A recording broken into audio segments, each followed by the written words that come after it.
principio de la contraprestación de los impuestos. El único fundamento es el poder de imperio del Estado, es decir, el Estado puede imponer tributos utilizando claramente las potestades constitucionales, pero así como decimos que el único fundamento es el poder del imperio del Estado, también es bueno saber que existe un balance, existen principios constitucionales que la doctrina y la jurisprudencia se han ocupado de alimentar sobre todo, que son el principio de equidad, el principio de proporcionalidad, el principio de no confiscatoriedad, que es lo mismo que decir el principio de respeto a la propiedad privada, el principio de simplicidad, es decir, no puede significar dar cumplimiento a la norma tributaria demasiadas complicaciones desde el punto de vista administrativo y demasiadas complicaciones burocráticas que impliquen un costo adicional a lo que el propio gravamen significa. Entonces, esto es lo central de esta cuestión. Lo segundo, que así como decimos que los impuestos no tienen otro fundamento que el poder de imperio del Estado, también es importante saber que tanto en las tasas como en las contribuciones de mejora sí hay una contraprestación. Cuando hablamos de tasa, el servicio presta un servicio. Es decir, vayamos a lo más simple, lo más fácil, lo más sencillo. Cuando la persona que tiene un vehículo en la ciudad de Formosa abona la tasa de utilización de vía pública es porque el Estado municipal le brinda un servicio que justamente la construcción y el mantenimiento de esa vía pública que le permite a los ciudadanos trasladarse de un lado para otro. Ese sería el ejemplo más simple, más fácil y más sencillo. Y cuando hablamos de la contribución de mejoras, ahí también tenemos que ver que hay una vinculación estrecha entre el Estado que realiza una obra, que esa obra mejora sustancialmente la prestación del servicio que hace el Estado en favor de los habitantes de una comunidad, cuando hace un pavimento, cuando hace un saqueo, cuando construye una ruta, lo que sea, y hay un principio por el cual el Estado, como contraprestación a este servicio, lo que hace es cobrar una determinada contribución de mejora. ¿Esto en lo sustancial se entiende, chicos?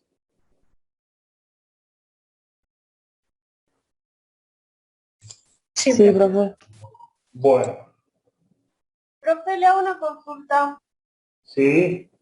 En el caso de Berger, ¿Cómo le va a ver? ¿Qué tal? todo bien. Le hago una consulta. En el caso de Formosa, que tiene muchos terrenos que son fiscales, donde ya están construidas casas y todo, pero todavía no se da el título de propiedad, por ende no están pagando los impuestos de la propiedad, ni le cobran pavimento, nada de eso. ¿Quién paga todos esos impuestos de ese pavimento que ya se hizo, por ejemplo, o eso que se debería pagar de ese terreno que se está ocupando? A ver si interpreto su pregunta, Berger. Usted se refiere, porque son distintos ámbitos. Una cosa es el impuesto inmobiliario que se paga por ser propietario de un inmueble dentro de lo que sería el ejido municipal de Formosa o cualquier municipio. ¿Esa es su pregunta? ¿O se refiere más bien a la construcción de las calles, la pavimentación, el servicio de cloacas, o se refiere a ambas, Berger? En general, profe, o sea, a los dos, porque por ejemplo, hay barrios que tienen, todavía son terrenos fiscales, no tienen título de propiedad la gente que vive ahí, pero ya las casas están construidas, la gente ya está viviendo ahí, digamos, y ya están usando el pavimento que se Claro, queda claro que lo que yo estoy hablando básicamente son de los principios teóricos que rigen la tributación, particularmente tanto en Formosa como en muchísimos lugares de la Argentina se da esta doble circunstancia. Primero, que existe mucha gente, muchos habitantes que lo que tienen es, por así decirlo, el uso y goce de un determinado inmueble, que no son propietarios, son por lo cual en los registros de catastro no figuran como propietarios, que en cuyo caso justamente la mayoría de los códigos fiscales y la mayoría de las ordenanzas municipales vinculadas a estos aspectos tributarios, lo que hacen es eximirlos, tanto de los impuestos que graban la propiedad sí misma, como también eximirlo del pago de determinadas contribuciones de mejora. ¿Por qué? Porque se da esta caracterización. Se tratan de barrios que han sido de alguna manera construidos la vivienda por el Estado, y es el Estado quien de alguna manera exime del pago a estos contribuyentes que debieran ser sujetos pasibles, porque se da justamente la caracterización básica que amerita el hecho imponible, es decir, quien es propietario de un inmueble, sea construido por el Estado, sea construido por el mismo, debiera pagar impuestos inmobiliarios, porque eso es lo que prevé la norma. Quien es beneficiario de una mejora, como ser el pavimento, como ser la apertura de un camino, como ser el servicio placa, debiera pagar la contribución de mejora como contrapartida de ese pavimento, de esa placa. Pero muchísimos códigos fiscales, como dije, muchísimas ordenanzas tributarias, lo que hacen es eximir, basándose básicamente en una cuestión de equidad o de solidaridad, por el cual el Estado se hace cargo de esos emolumentos. ¿Se entendió, Berger? Sí, profe. Perfecto. Mi exposición tiene que ver más que nada con un aspecto teórico, pero qué es lo que vincula, qué es lo que da fundamento a cada uno de estos recursos. Está claro, eso, a eso es lo que quise hacer referencia. Bueno, chicos, si mal no recuerdo, y ayúdenme a usted a decir, el último punto que habíamos dado la clase ayer se refería a las rentas periodo de inflación, distorsiones causadas por esto y forma de corregirlo. ¿Puede ser? Habíamos hablado de depreciación acelerada. Claro, habíamos, bueno. Cuando nosotros hablamos de depreciación acelerada, justamente nosotros acá, creo que también esto lo empecé a explicar, nosotros decimos que un sistema tributario o establecer determinado impuesto tiene que ver básicamente con un objetivo básico. A través de los impuestos el Estado lo que hace es procurarse los recursos para prestar los servicios esenciales que debe brindar la comunidad. Pero también hemos dicho que muchas veces el impuesto también permite otro tipo de utilización, a lo cual se denomina el uso extrafiscal del impuesto. ¿Qué entendemos por uso extrafiscal del impuesto? Justamente cuando el Estado sirve, el impuesto sirve no como herramienta meramente recaudatoria, sino que también sirve como una herramienta de incentivo de cierta actividad, de incentivo de promoción para ciertas zonas geográficas, es decir, utilizar el impuesto promoviendo desgravaciones, promoviendo regímenes especiales. La Argentina está plagado de esto, o sea, cuando nosotros vemos, por ejemplo, la existencia de zonas francas, la zona franca de Tierra del Fuego, lo que existió en un momento la zona de promoción industrial de La Rioja, Catamarca, bueno, esto tiene que ver con este instrumento de utilización extrafiscal del impuesto. Y una de las herramientas que durante algún tiempo rigió en la Argentina era justamente promover, transformar el impuesto en la posibilidad que ese impuesto se transforme en un incentivo a la inversión, diciendo que si parte del impuesto ganancial era volcado a, por ejemplo, a la adquisición de bienes de capital de fabricación nacional, el incentivo iba a ser justamente que un bien de capital que según la norma vigente se podía amortizar en 10 años, o se podía amortizar en 5, o se podía amortizar en 20, justamente el incentivo a esa inversión era permitir depreciación acelerada, logrando un doble objetivo. Primero objetivo, básicamente, que el impuesto se transforme en inversión. Y segundo objetivo, que esa inversión reciba como beneficio adicional un régimen de amortización acelerada. Ustedes se preguntarán de qué manera esa inversión se transforma en un régimen de amortización acelerada. Justamente, si un bien que es amortizable por su vida útil en 5 años rodado, el Estado, dictando leyes de promoción específica, le permite amortizar en 2 años, bueno, justamente la amortización dentro de un esquema de determinación del impuesto de ganancia lo que hace es resta mayor monto a una ganancia potencial que va a ser contabilizada por el contribuyente. Es decir, el método de amortización de sociedad es un método muy eficiente de promover, incentivar inversión en bienes de capital nacional con un doble objetivo. Primero, darle beneficio concreto al contribuyente que hace la inversión, y segundo, objetivo claro, ese bien de capital nacional es fabricado por otra empresa que al mismo tiempo recibe el beneficio del efecto multiplicador de esa inversión, merced a la existencia de un régimen de depreciación que así lo amerita. ¿Está claro, chicos? Sí, profe. Perfecto. Sí, profe. Profe, disculpe. Ayer creo que había hablado de ajuste por inflación también. ¿Puede Sí, ser? sí, pero Eh, es el punto anterior, ¿eh? sí, ¿Quién sí, habla? sí, yo esa parte no entendí demasiado. ¿Será que puede explicar una Sí, vez más? no hay problema. Mire, dos cuestiones. Retomando nuestro sendero, digamos, conceptual.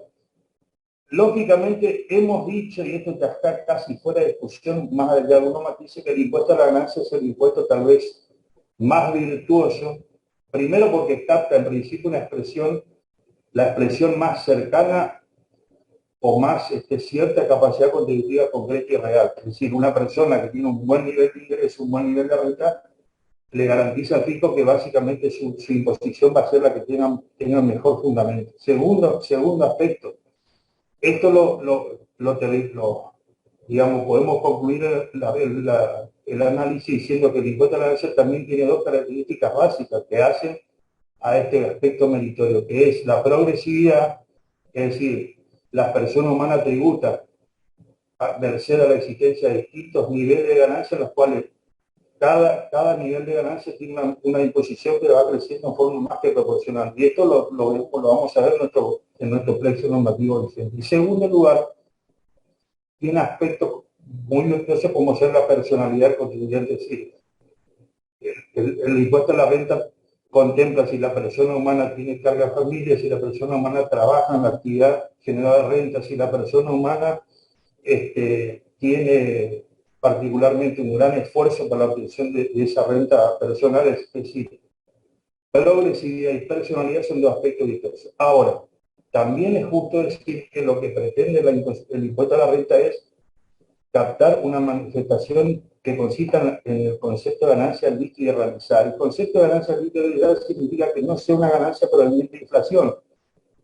¿A qué yo me quiero hacer referencia con esto, chicos? Básicamente es ganancia real o ganancia en moneda constante significa una ganancia que surge totalmente alejado de cualquier efecto inflacionario. La contrapartida de esto es, si se quiere, lo que tenemos hoy. ¿Por qué? Porque hoy tenemos que una consecuencia del propio proceso de valorización monetaria, un producto que en su momento costó 10 pesos, hoy vale 15. Y el sujeto económico que ese producto que compró a 10 vendió a 15, se encuentra, consecuencia del flagelo inflacionario, que cuando vendió su mercadería a 15 y él creyó que ganó 5, literalmente se da cuenta que ganó 0. ¿Por qué? Porque el valor de reposición de esa mercadería, que la compró, que él la fabricó, que él, digamos, realizó el esfuerzo productivo, se da cuenta que al momento que reponga la mercadería o al momento que reponga los insumos que le permite elaborar esa mercadería, esa ganancia nominal de 5 pesos se diluyó consecuencia de la existencia de un proceso inflacionario. ¿Esto está claro, chicos? ¿Hasta ahí está claro? Sí, profe. Sí, profe. Ahora, Sí, profe. como la idea es mantener la virtuosidad de este gravamen, de los gravamen que graban la renta, la mayoría de los países, pero más en particular países que a lo largo de su vida económica han tenido procesos extraordinarios, han elegido, han elaborado esquemas que permiten realizar los ajustes por inflación, justamente para que, para temperar que ese efecto inflacionario no contribuya para que el contribuyente pague ganancias simplemente por una ganancia producto de inflación y no una ganancia producto de un rendimiento real de su inversión, de su capital productivo. Dicho esto, dos cuestiones que son centrales a las cuales vamos a profundizar más adelante. Primera cuestión, la Argentina, a partir del año 89, contempló en su propia ley de ganancia el ajuste por inflación impositiva. Esto ya lo hacía con la ley 2628, que fue modificada por la ley 25.063. Creo que esto también lo comenté en la clase pasada, durante la vigencia de la ley de convertibilidad, es decir, año 91, prácticamente hasta el 2003 y después prorrogado esto en las partes tributarias, rigiendo la ley de convertibilidad hubo una prohibición de reexpresar todo lo que tenga que ver con valores, valores tanto contables como valores fiscales. Razón por la cual durante este tiempo, más allá que el plexo normativo lo contemplaba, el índice de inflación que rigió durante esos años fue 1, razón por la cual no hubo ajuste por inflación. ¿Qué sucede en el año 2018? Se modifica al amparo de una nueva, podríamos decir, crecida inflacionaria, se modifica la ley de ganancia y acá tenemos que citar claramente las dos leyes, de la 27430 que rige el año 2018 y la 27541 que modifica la 27430 a partir del año 19, donde nuevamente se ponen en vigencia mecanismos de ajuste por inflación basado básicamente en la cuestión patrimonial de las empresas y basado en la cuestión de los resultados de la empresa, consecuencia de sus ingresos y sus gastos. Chicos, esto lo tenemos que saber conceptualmente ahora. ¿Por qué? Porque después vamos a ver básicamente, empíricamente, cómo es el mecanismo de ajuste por inflación que rige hoy en Argentina desde el año 2018. ¿Está claro? Sí, profe. Sí, Perfecto. profe. Bueno, el último punto de este punto 2 habla del concepto de rentas ganadas y no pagadas. Bueno, chicos, acá tenemos que ver dos cuestiones que hacen prácticamente a los dos grandes criterios que nosotros vamos a ver respecto a cuál es la base que va a determinar el impuesto a la renta. Profe, En la Argentina en particular y un montón de otros, los países en los cuales existe. Sí, me hizo una pregunta. ¿me podría hacer una consulta, por favor? Sí, cómo no, sí, cómo no. El libro que usted nos recomendó del autor Rey, ¿ese libro nos va a servir para el recorrido de las 6 unidades que abarcan el impuesto a las ganancias, solamente algunos capítulos del libro, No. Rige para toda la ley de impuesto a la ganancia. Es la obra completo. completa? Tanto la parte conceptual como la parte determinativa. Sí, rige para todo. Muchas gracias. Y le comento, como creo que hice referencia, le va a servir hoy y como se hace un análisis muy profundo, muy meticuloso de toda la evolución del impuesto, no va a perder vigencia en aunque pase 20 años, esa es la realidad. El libro de Rey que uno estudiaba hace 20 años, hoy sigue teniendo vigencia respecto a los principios normativos, los principios básicos que rige el impuesto a la renta. ¿Está? Genial, Bueno, profe, gracias. cuando hablamos de rentas ganadas y no pagadas, esto es, si se quiere, las distintas formas en las cuales cada uno de los países en los cuales rige el impuesto a la renta ha decidido someter a la imposición. Cuando nosotros decimos rentas ganadas y no pagadas, estamos hablando de cuáles son básicamente los criterios que rigen la imposición del impuesto a la renta en todos los países.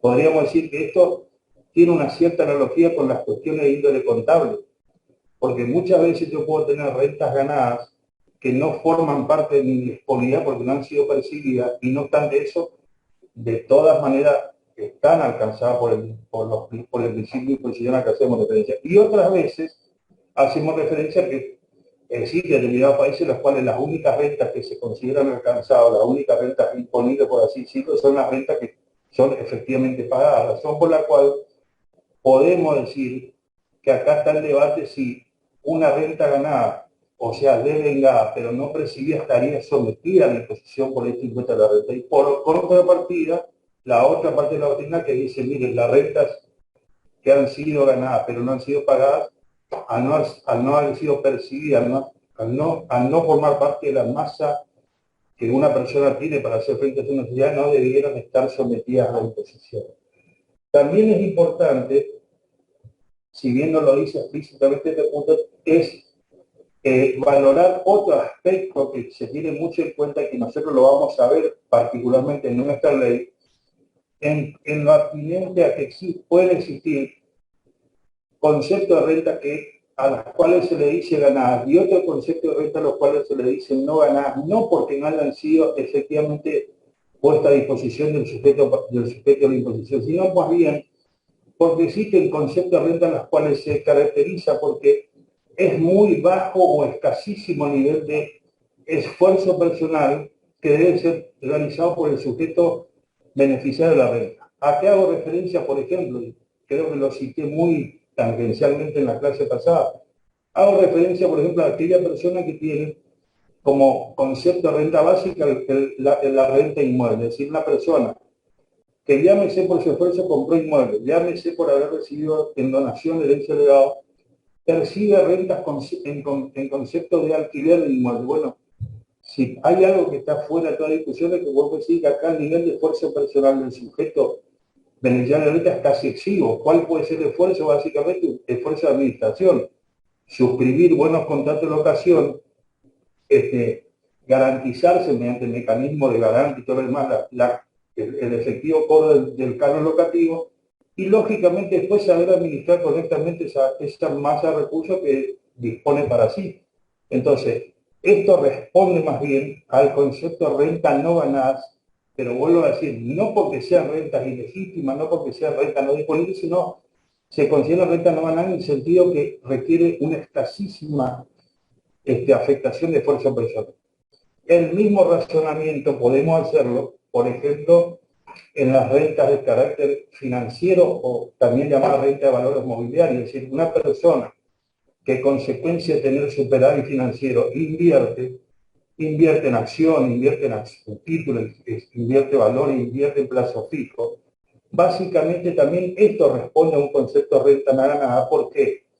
Porque es muy escaso el nivel de esfuerzo personal que debe ser aplicado por la persona humana o empresa, lo que sea, para la obtención de la renta. Entonces, esto también nosotros lo vamos a verificar a lo largo del análisis del impuesto a la ganancia vigente en la Argentina. Como contrapartida a esto, es importante significar que existen otras rentas, como ser básicamente la renta de empresas, renta obtenida por las empresas que coordinan armónicamente esfuerzo personal con afectación de capital. Ahí hablamos básicamente del comercio, la industria, actividad agrícola, ganadera, minera, así, toda aquella actividad económica que amerita, merced de interacción de capital y esfuerzo personal, la obtención de renta.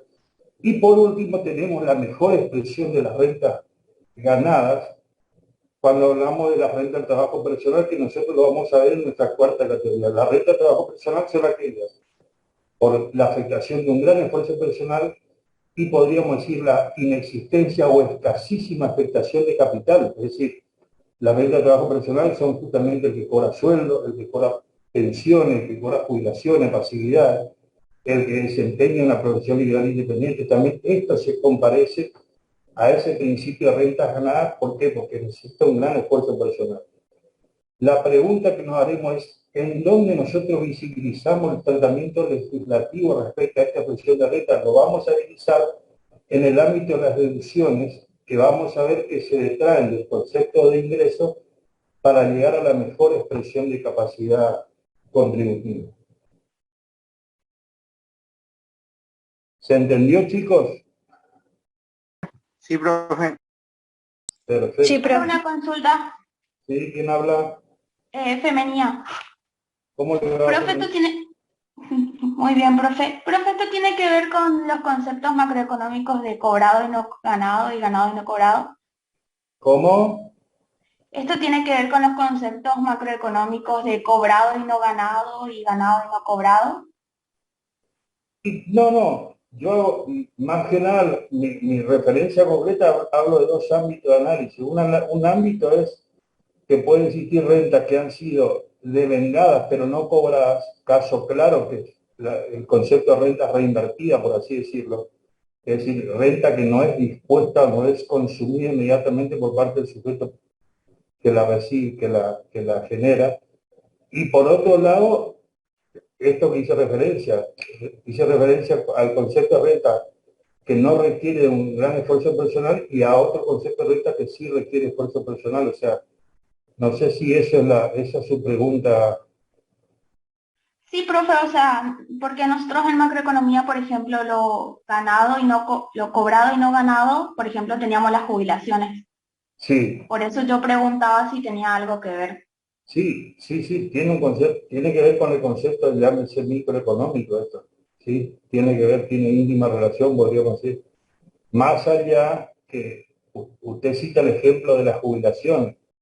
En la realidad, el concepto de jubilación es el mejor ejemplo de lo que podemos decir de una renta de carácter diferida, porque la jubilación la cobra aquella persona que durante su año de vida activa aportó, es decir, se garantizó mediante un aporte de capital concreto que es su jubilación, se garantizó que va a tener una renta que se va a ser dispuesta justamente cuando él ya se deje de trabajar, es decir, significa un claro concepto de renta diferida.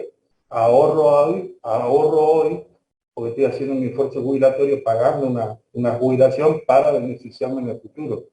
Yo creo que el concepto de jubilación se corresponde más bien a un claro concepto de renta ganada, pero renta de carácter diferida. No sé si soy claro.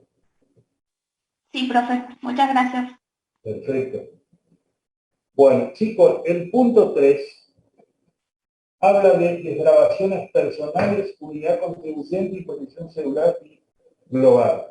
Chicos, cuando hablamos de desgravaciones personales estamos haciendo justamente referencia a al elemento tal vez que le da a este concepto de renta el aspecto más virtuoso, que es, como yo dije, justamente tener en cuenta los aspectos personalísimos.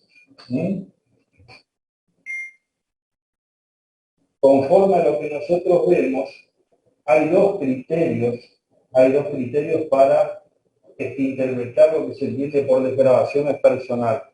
Hay un criterio que la doctrina ha dicho que, bueno, que las desgravaciones en realidad son aspectos de renta que en principio se enmarcan en el impuesto, pero que con un espíritu claramente redistributivo y progresivo, el legislador ha decidido excluirlo. Es decir, podríamos hablar de desgravaciones y decir, mire señores, prima facie la persona que tiene una renta de carácter financiero, ejemplo, un plazo fijo.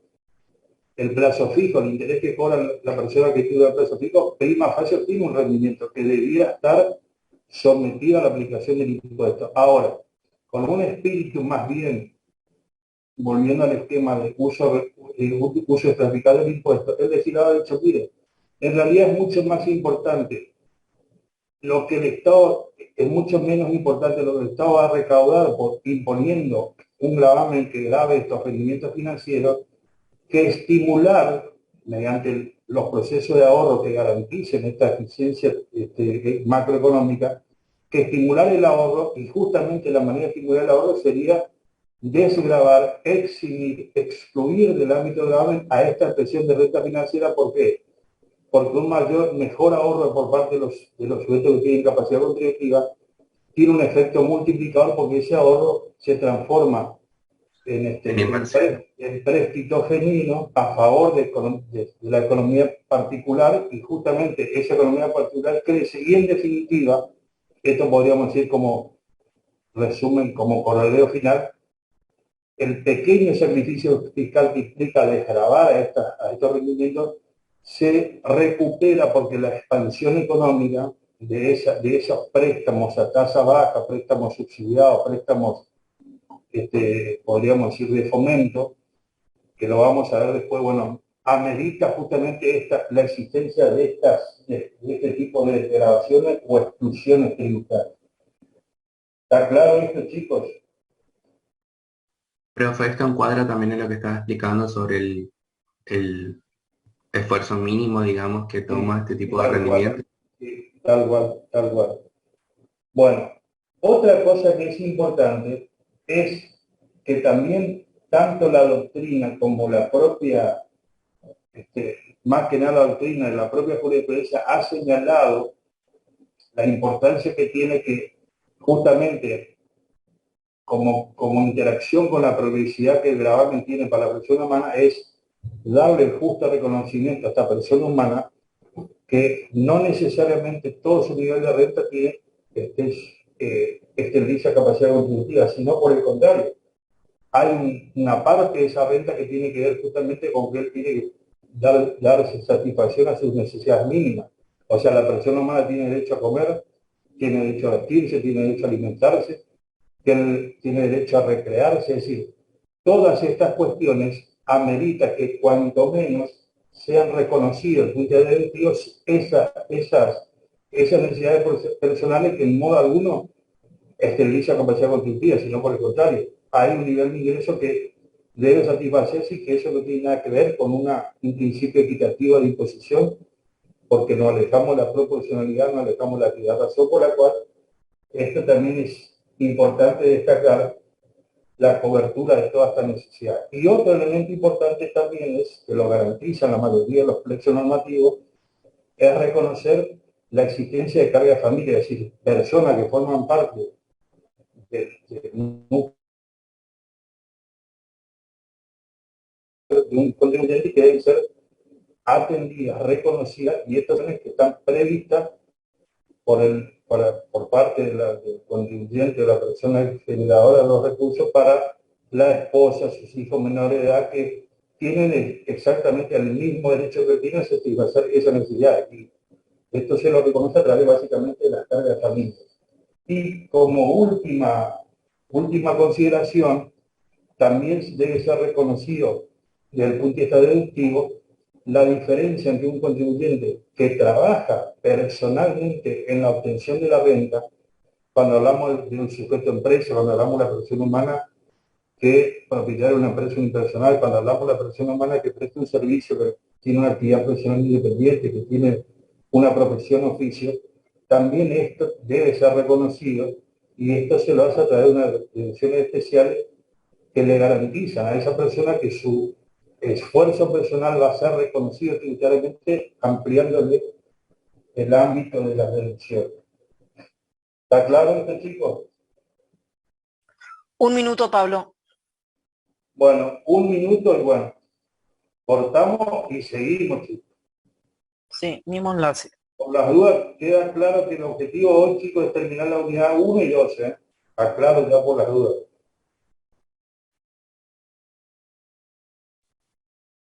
Y van a tener para entretenerse todo el fin de semana.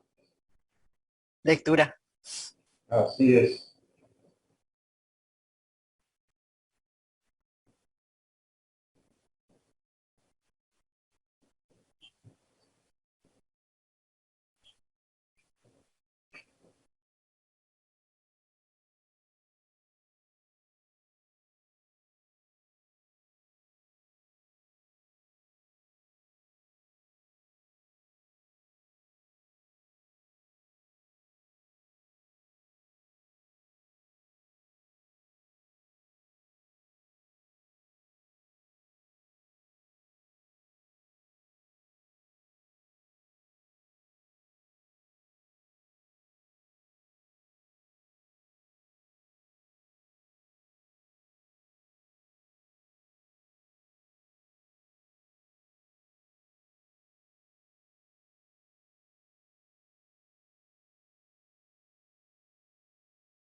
Recording in La primera progress. categoría, como los recursos provenientes de la inversión de capital o la renta de valores mobiliarios, la segunda categoría, los recursos provenientes del factor empresa, es decir, la empresa unipersonal en todas sus expresiones, empresa comercial, industrial, forestal, minera, agrícola, ganadera, agropecuaria, etcétera. Y por último, el recurso tal vez más significativo que de esfuerzo profesional, que son las rentas de cuarta categoría.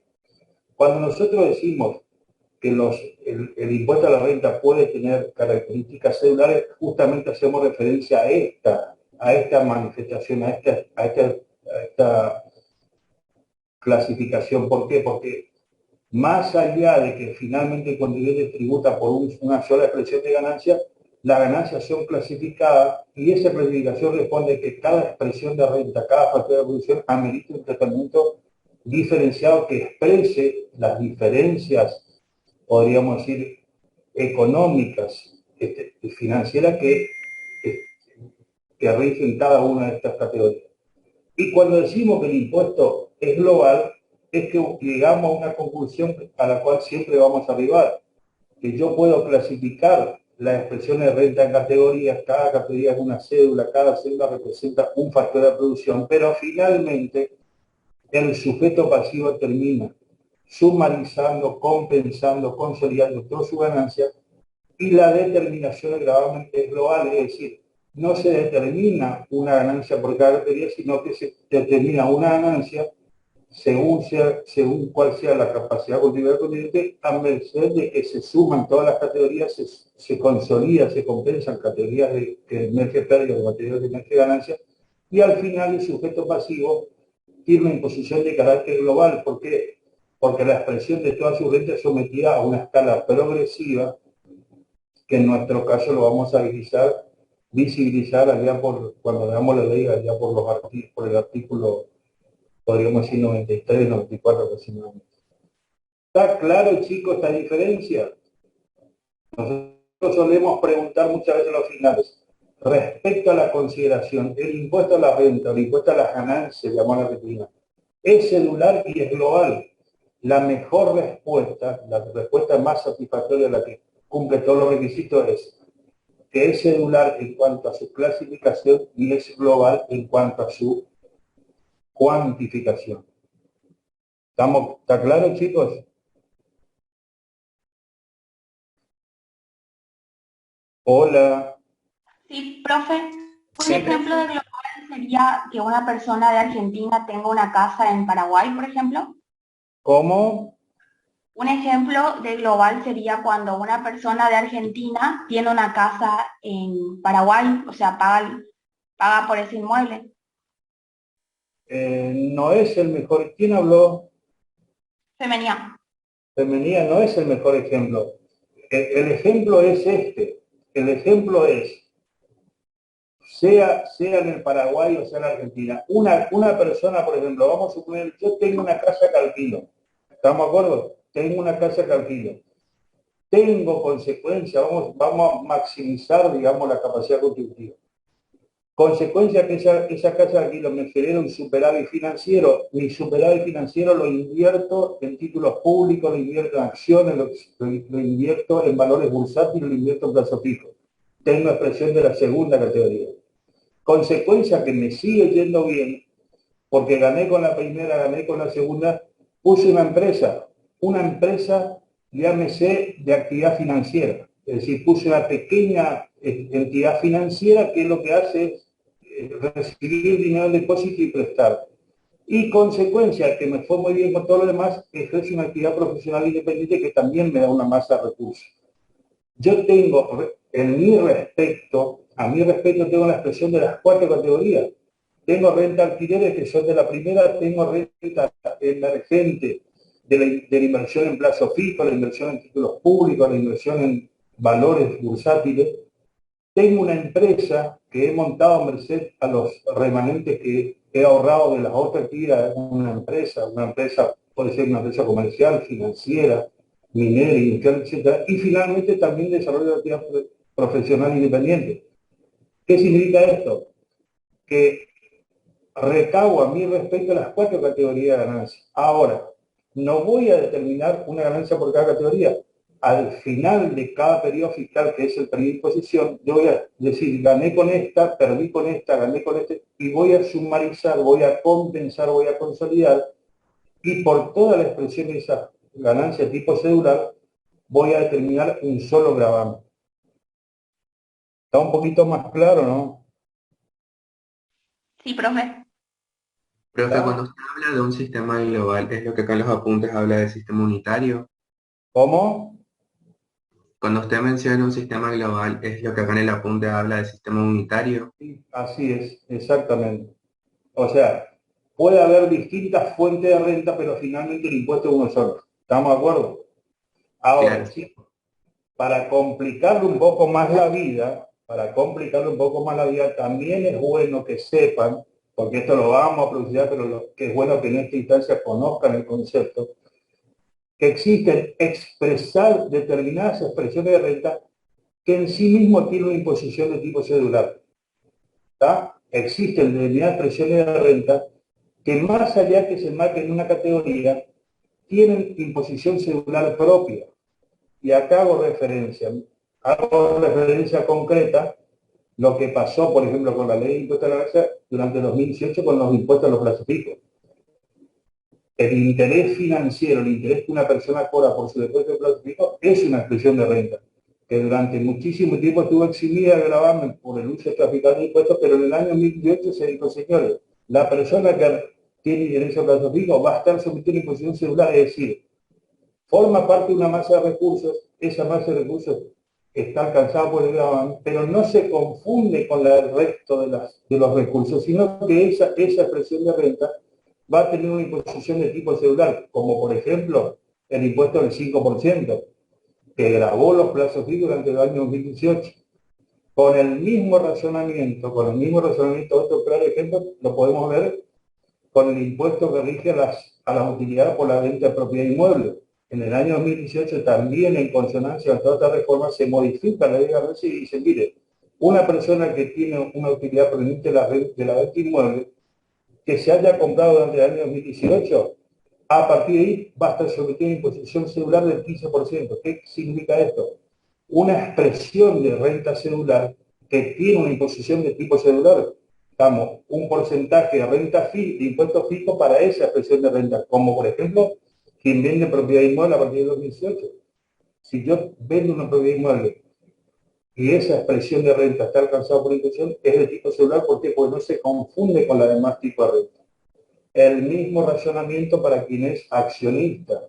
Quien es accionista y consecuencia que ha invertido en la compra de una acción y de esa acción emerge un beneficio, en principio podríamos decir, está incluido dentro de las rentas de tipo financiero de la segunda categoría. No obstante eso, está incluido, pero también es un claro ejemplo de imposición celular que tiene expresión de tipo celular, es decir, está sometida a una alícuota hoy por hoy del 7%, es decir, una persona que invirtió en dividendo, cuando cobra el dividendo está sometido a una imposición de tipo celular, más allá que sea una expresión celular que no se enmarca en las categorías. ¿Estamos de acuerdo?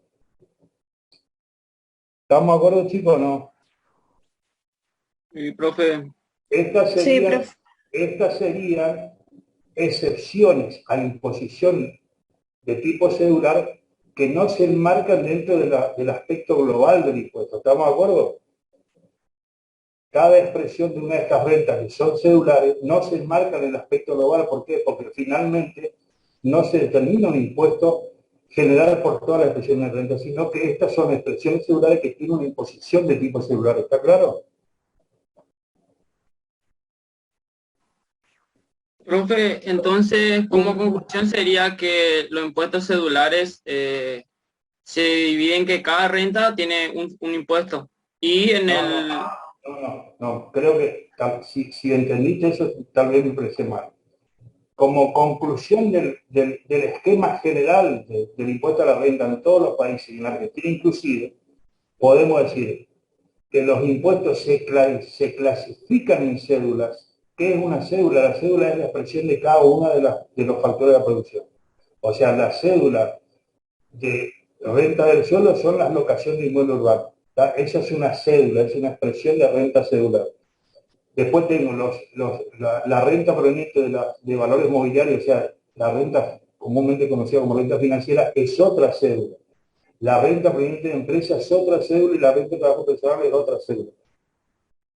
El esquema general es que yo tengo clasificación cedular por imposición global, es decir, los sujetos pasivos, más allá que expresen determinados tipos de ganancias, finalmente sumarizan todas, compensan, puede haber pérdida en una ganancia, compensan, y la determinación es global. ¿Por qué? Porque por la suma general se aplica un solo impuesto. Esta es la regla, estimado. Ahora, eso no es incompatible con que la estructura del impuesto a la renta en muchos países imposiciones cedulares que están sometidas a esquemas cedulares. ¿Qué quiere decir? Determinadas expresiones de renta que se enmarcan en la teoría pero tiene imposición propia. No se confunde con la renta tipo global, ¿está? Y ahí dice referencia el impuesto al plazo fijo, durante el 2018 5% si era sin cláusula de ajuste, 15% si era con cláusula de ajuste, el impuesto a los dividendos, 7% durante el año 2018 y 2020, 13% 2021 en adelante, es decir, son expresiones de rentas cedulares que tienen imposición de tipo cedular porque se graban en sí mismas. ¿Está claro? No se confunde con la denominación de tipo global esas expresiones de renta. Profe, disculpe, cuando habla de imposición global, ¿es lo mismo o algo parecido que en ingresos brutos, por ejemplo, cuando se utiliza el convenio multilateral? No tiene mucho que ver. No tiene mucho que ver. O sea, el impuesto del ingreso bruto no forma parte, pero está bien como cultura tributaria. El ingreso bruto es un impuesto de carácter jurisdiccional, lo cobran todas las provincias, incluida la ciudad autónoma de Buenos Aires. El convenio multilateral es un mecanismo que todas las jurisdicciones han suscrito para decir, mire, tenemos empresas que realizan actividades comerciales en todas las jurisdicciones, llámese provincia Chaco, Formosa, Corrientes. Entonces, el convenio multilateral lo que hace es justamente determinar un procedimiento para que a cada jurisdicción se le aplique la base imponible y que esa jurisdicción cobre sobre esa expresión de base imponible atribuida a su jurisdicción. No tiene nada que ver con el aspecto global del gravamen, ¿está? Podríamos decir que hay una globalidad de actividades, pero el convenio dice, mire, este artículo, vamos a suponer Carrefour. Carrefour tiene cuanto menos una sucursal en cada capital de provincia. Bueno, ¿cómo hace Carrefour para tributar ingreso bruto? Bueno, hay un mecanismo sobre la base de la cual dice, bueno, nosotros podemos tributar esto, nosotros en Chaco podemos tributar esto, y hay un mecanismo que básicamente evita la doble imposición horizontal, ¿está? No tiene nada que ver con la globalidad que estamos haciendo referencia. Cuando hablamos de globalidad de impuestos a la renta, decimos, un sujeto puede tener en sí mismo los 4 factores de renta. Renta primera, renta segunda, renta tercera y renta cuarta. La globalidad se refiere a que a pesar de tener 4 expresiones de renta provenientes de 4 cédulas, al final lo que hace es sumar todas esas expresiones, todas las cédulas y determina un solo impuesto, que es el impuesto único que acredita la capacidad contributiva plena de ese contribuyente. ¿Está un poquito más claro, chico, no? Sí, profe, entendí, gracias. Sí, profe, excelente. Perfecto, gracias.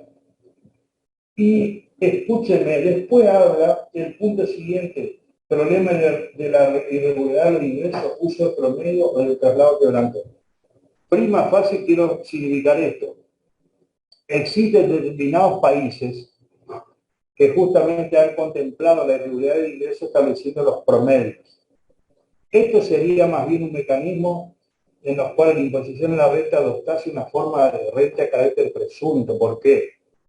Porque si a un contribuyente que tiene una actividad que es esporádica, accidental, no frecuente ni periódica, se le admitirían ciertos promedios para la expresión de su capacidad contributiva de impuesto a la renta. Esto no es de estilo, son simplemente proyectos que alguna vez fueron bosquejados, pero yo diría ningún país del mundo lo aplica.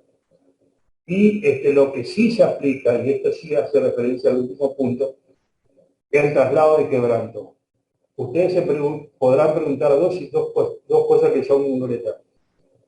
Una persona desarrolla una actividad económica. Esa actividad económica está contemplada dentro de la expresión de renta que contempla el impuesto a la renta. ¿Puede esa persona, no obstante, estar imbuir a las mejores expectativas, tener una renta positiva, tener una ganancia. ¿Puede tener una persona un quebrante? Sí. Yo puedo llevar a cabo una actividad económica, expresión de una empresa, expresión de una expresión libre, y me puede ir mal y puedo tener pérdida. El sentido de justicia y de equidad, que justamente hace a un principio básico de lo que hemos definido en la Constitución Nacional, hace que una persona que un año ha tenido quebranto pueda trasladar esos quebrantos para ser compensado contra ganancia de periodos fiscales futuros. ¿Esto qué quiere decir? En nuestra ley, un quebranto de un año puede ser compensado hasta 5 años. Ejemplo, fácil, simple y sencillo. Muchas empresas, lo estamos viendo hoy, se visibiliza, yo creería hasta la propia comunidad, muchísimas empresas durante el año de la pandemia han tenido reducciones a niveles casi inexistentes de actividad. Lógicamente, en sus balances impositivos, en sus balances contables, han obtenido quebranto. Entonces, ¿qué pasa? Producía, si se quiere, la normalización, vuelta a la actividad normal y vuelta a una actividad económica razonable, esta empresa van a empezar a ganar. Entonces, hace a un principio básico de equidad y proporcionalidad, que ese quebranto que la empresa tuvo en 2020 lo vaya compensando contra las ganancias 2021 o 2022 hasta que se consuma en el 5.º año, hasta ahí se puede compensar. ¿Está claro esto, chicos? Sí, profe. Bueno, perfecto. Y el último punto, chicos, habla de los efectos económicos del impuesto personal en la oferta de trabajo, capital y en la demanda de factores. Efectos redistributivos de los ingresos netos. Bueno, chicos, acá yo voy a tratar de ser lo más preciso y conciso posible. Muchas veces, en términos tributarios, se habla de que el objetivo de un buen tributo, el objetivo de una masa de buenos tributos que forman un sistema tributario, es lograr una cierta neutralidad. Chicos, hay dos cosas que son dos errores a los cuales nunca debemos arribar. Primero, hablar de neutralidad no significa que un gravamen, el precio de un gravamen sea neutral, muy por el contrario. La neutralidad nunca va a ser un objetivo porque lógicamente estamos hablando de establecer un mecanismo de exacción mediante el cual el Estado extrae recursos de las economías privadas. Es decir, claramente, hablemos de impuestos, hablemos del tributo que hablemos, todo tributo impone una exención que deriva recursos de los sectores privados hacia el Estado. Entonces nunca es neutral. Cuando se habla de neutralidad, a lo que la doctrina se hace referencia es decir, que ningún gravamen produzca en la economía en su conjunto un efecto mayor de que su propia tasa significa. Ustedes se preguntarán, ¿cómo lo llevamos esto al terreno concreto, al terreno práctico empírico? Muy simple. No es el impuesto a la renta que estamos hablando, en la mejor expresión, pero yo podría decir, mire, pensemos en el IVA. El IVA nosotros no lo vamos a dar ahora, lo van a dar un impuesto 2, pero el IVA es un impuesto claramente de tipo indirecto, es un impuesto que ha sido conseguido para ser trasladado a precios, es decir, quien interviene en el proceso económico, al productor, el mayorista, el minorista, lo que hace es trasladarlo a precios a través del precio de su producto. Entonces, cuando nosotros hablamos de neutralidad decimos, bueno, la tasa del IVA es del 21%. Por así decirlo, ustedes se van a Carrefour y compran una botella de vino, están pagando el 21%. Compran una lata, un kilo de harina, pagan el 21%. Compran un kilo de azúcar, pagan el 21%. Es decir, el impuesto per se tiene contenido, el precio del producto tiene contenido el precio del impuesto. Cuando hablamos de neutralidad, lo que hacemos referencia es que si hay un impuesto cuya tasa nominal es el 21%, no signifique, no genere en la economía un efecto que sea mayor a ese 21%, es decir, que no haya una superposición o una justaposición de impuesto contra impuesto que diga, este impuesto que fue concebido por el 21%, finalmente distorsiona los precios de la economía en un 25, en un 30, en un 40. A eso hacemos referencia cuando hablamos de neutralidad.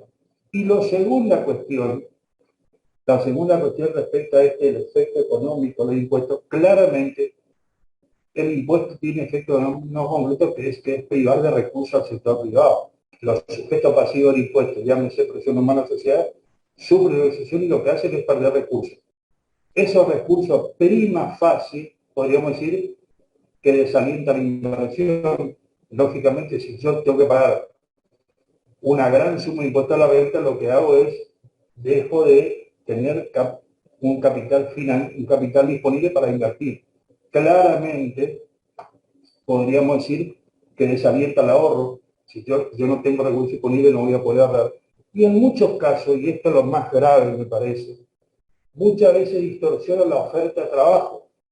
Ustedes muchas veces habrán visto que es materia de debate actual, que la actual estructura de de carácter progresivo hace que muchas veces la existencia de 9 escalones significa que una persona que hace un mayor esfuerzo, vamos a suponer una persona trata de ser más productiva, más eficiente, trabajadora extra, se le ofrecen bonus de participación en las ganancias de la empresa por su rendimiento personal, y muchas veces la existencia de esta alícuota progresiva lo que hace es desalentar ese esfuerzo, esa eficacia y eficiencia. ¿Por qué? Porque puede verse afectado en un esquema de imposición progresivo que el mayor recurso proveniente de esa eficiencia y eficacia signifique menores recursos disponibles porque por los niveles de imposición que separan a un nivel de renta del otro. ¿Está claro esto, chicos? ¿No se entiende desde el punto de vista conceptual y filosófico? Muchas veces la existencia de este impuesto de carácter progresivo lo que hace es desalentar la oferta de trabajo. A eso hacemos referencia. Después vamos a ver, muy infinito, chicos, después vamos a ver que ha habido una serie de reformas puntuales en nuestro impuesto a la ganancia que lo que hacen es tratar de justamente dejar sin efecto, neutralizar los efectos de esta escala progresiva, diciendo, bueno, las horas extras van a estar eximidas, aquellas horas extras que exceden del promedio van a estar alcanzadas, etcétera. Es decir, mecanismos de desgravación, mecanismos de deducción que favorecen sí mejorar la oferta de trabajo. ¿Está claro?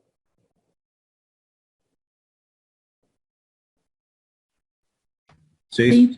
Y cuando hablamos del efecto redistributivo de los ingresos netos, tenemos que visibilizar de esta manera, chicos. El efecto redistributivo, ¿cuál es? Si nosotros damos por sentado que el impuesto a la ganancia es una manifestación casi perfecta de capacidad contributiva y que grava con mayor diversidad los sujetos que tienen mayor capacidad contributiva, lo que hago es someter a exención a las personas que tengan un nivel contributivo importante para brindar servicios que sobre todo, servicios de salud, servicios de educación, servicios de, podríamos decir, fortalecimiento de la economía, se brinda servicios a sectores que son los más vulnerables. Es decir, esto es lo que entendemos por efecto redistributivo de ingresos netos.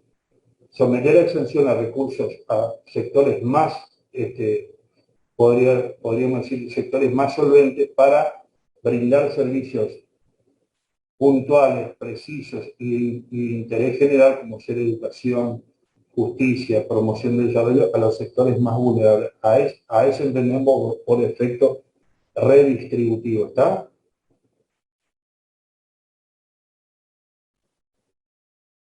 Hola. Sí, profe. Bueno.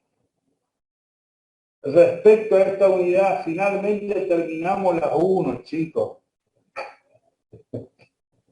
Tienen tarea para la casa. Bueno, ¿alguna pregunta sobre la unidad 1?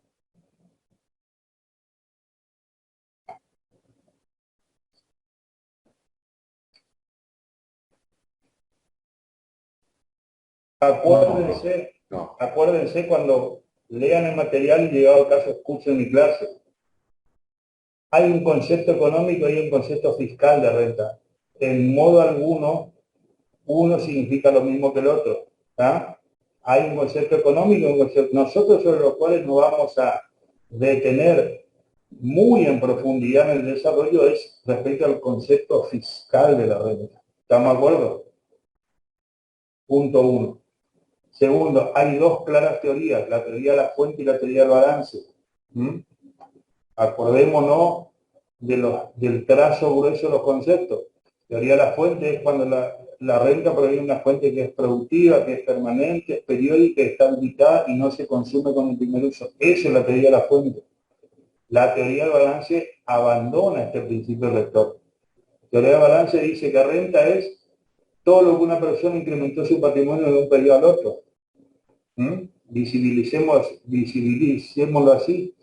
Yo tengo una empresa de carácter comercial. Bueno, consecuencia que me he manejado muy bien, he administrado eficientemente mis recursos, mi empresa, de tener un patrimonio de 1 millón de pesos, pasa a tener un patrimonio de 5 millones de pesos. Bueno, por el solo hecho de ser empresa, esa expresión de capacidad competitiva, aunque no proviene de una fuente periódica, proveniente de evitar, esa expresión de ganancia está alcanzada. Y eso es la teoría del balance. ¿Está? La teoría de la fuente es aquella en la cual yo vinculo la expresión de renta a una fuente que es permanente, es periódica, está habilitada y no se agota con el primer uso. ¿Tá? Esas son las dos claras teorías. Obviamente nuestro plexo, como lo vamos a ver ahora en un rato, en las próximas clases, nuestro plexo recolecta ambas teorías. A una se le aplica un tipo de sujeto y a otra se le aplica a otro tipo de sujeto, que creo que hicimos referencia al artículo 53 y 73. Después hablamos de las degradaciones personales, de la unidad contribuyente de la imposición celular, también creo que ha sido, entiendo que ha sido clave. Bueno, Profe, sobre esto le quería consultar. ¿El sistema cedular del impuesto se puede ver en lo que es el artículo 5 en adelante de la ley, cuando habla de las fuentes? Así es, tal cual. Así es. Bueno, chicos, Patri, disculpame, ¿cuánto está faltando para el...? Falta bastante, ¿eh?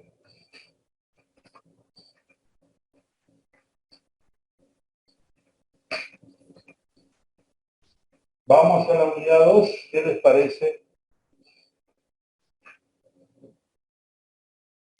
Sí, profe. Perfecto. Bueno, chicos, la unidad 2 habla de imposición sobre la renta de la sociedad de capital a aspectos teóricos. Esta unidad tiene dos puntos, chicos. Primero, la imposición de la sociedad de capital, personalidad fiscal, integración, separación. Y segundo, el grupo de empresa comunidad, la traslación del impuesto de la sociedad de capital, obstáculos, peso en accionista, etc. Bueno, ¿cómo arrancamos esto para entender, chicos? Creo que ya ha sido expuesto y creo que ha sido entendido que entre los dos aspectos más significativos del impuesto a la renta, hemos dicho aspecto virtuoso de la progresividad, pero al mismo tiempo es virtuoso porque pues, se contemplan las situaciones personales, o sea, son contempladas por la normativa vigente las situaciones personales como ser convivientes casados, tiene hijos, si la obtención de la ganancia le significa un gran esfuerzo personal, una escasa esfuerzo personal. Entonces, si nosotros visibilizamos a esto como que son los aspectos virtuosos, nos preguntaremos si es factible que además de esta imposición de tipo personal, progresivo, y que es redistributivo, puede coexistir una imposición que grave a la sociedad de capital, cuando la sociedad de capital en principio, podríamos decir, no están en la misma condición, no están con las mismas caracterizaciones y no están con las mismas, podríamos decir, virtudes que sostiene una persona humana. La sociedad de capital de por sí, en sí misma, no tiene personalidad, el no teniente que no es, la sociedad de capital no tiene carga familiar, la sociedad de capital no trabaja por sí misma. Razón por la cual hay una gran parte de la doctrina que sostiene que en realidad no debiera existir gravamen que afecte a la sociedad de capital, porque puede indicar a la sociedad de capital, además de estos factores, de su falta de personalidad, no son capaces de disfrutar la renta. Es decir, ¿qué hace una persona humana con la renta? La consume y la ahorra. Bueno, justamente cuando consume la disfruta. Es decir, la persona que tiene una renta la disfruta, ¿por qué? Porque se va de paseo, sale de vacaciones, se compra la mejor ropa, se compra el mejor auto, es decir, llámese porque la consume, llámese porque ahorra, la persona humana tiene el efectivo uso y disposición de la renta que lo obtiene. Como contrapartida de esto, la sociedad de capital no disfruta la renta, es decir, la sociedad de capital es una persona no visible, una persona ideal que no es capaz, por así decirlo, decir me voy de vacaciones, me voy a comer a un buen restaurante, disfruto la mejor comida, el mejor vino. Razón por la cual una parte de la doctrina dice que en realidad el impuesto a la renta no debiera grabar la sociedad capital. Ahora, hay otra parte de la doctrina que dice que la sociedad capital debieran estar alcanzada por este gravamen en función a dos fundamentos. Primer fundamento es el principio de beneficio. ¿A qué se entiende por el principio de beneficio, chicos? Que la sociedad capital recibe los beneficios provenientes del Estado, que le brinda servicios más servicio mucho más que servicio de una notable importancia para que esa sociedad capital gane. Es decir, la sociedad capital que hace la educación a los recursos humanos que forman parte de la sociedad capital, las estadísticas que le sirven muchísimo para la toma de decisiones, el Estado le brinda información fehaciente, le brinda servicios de seguridad que ayuda a que esa sociedad capital obtenga. Es decir, la sociedad capital tal vez no sea capaz de tener el disfrute de la renta de una persona humana, pero la sociedad capital en sí misma recibe los mismos servicios que recibe una persona humana, no directamente, sino a través de los recursos humanos que compone. Es decir, una sociedad capital en su elenco directivo, una sociedad capital en sus recursos humanos que forma parte de su nómina personal, recibe los beneficios de la educación, de la salud, de la seguridad, en las mismas condiciones que recibe una persona humana. La razón por la cual una parte fundamental de la doctrina dice, mire, la sociedad capital basada en la teoría de beneficios deben estar sometidas a la imposición. Y lo segundo, también deben estar sometidas por el principio de capacidad competitiva. Eso es la base de que es cierto, la sociedad capital no disfruta por sí misma la renta, pero sí lo hace a través de las decisiones que toma. ¿Por qué? Porque la sociedad capital dice, debemos tener una renta, vamos a distribuir esta renta entre nuestros accionistas, vamos a abonar parte de esta renta a los elencos directivos, a los que administran, que son los verdaderos generadores de renta, razón por la cual también sobre esta base debemos sostener que es justo, equitativo y procedente que la sociedad de capital estén sometidas a una imposición. Ahora, ¿bajo qué características?